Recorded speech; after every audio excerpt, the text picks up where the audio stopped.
Hello guys, welcome back to this channel. In today's video, I'm going to show you how to be headless in Dress to Impress new Halloween update. Okay, let's get into it guys. So I have already joined Dress to Impress game on Roblox, and then I'm going to show you how to be headless. So guys, if you want to be headless, you need to get the headless post. You can go to the shop and then you're going to go to the packs. Okay, and here you will see Halloween post pack, and I'm going to view it. Okay, I'm going to show you the headless post.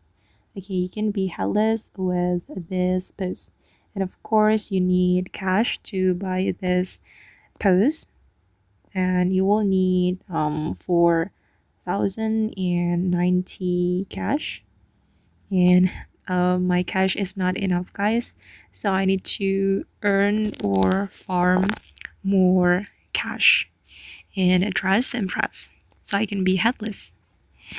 Okay guys, and that's all the way to be headless and Dress to Impress new Halloween update on Roblox. I hope this video will be useful for you. Thank you so much for watching and see you in the next video guys.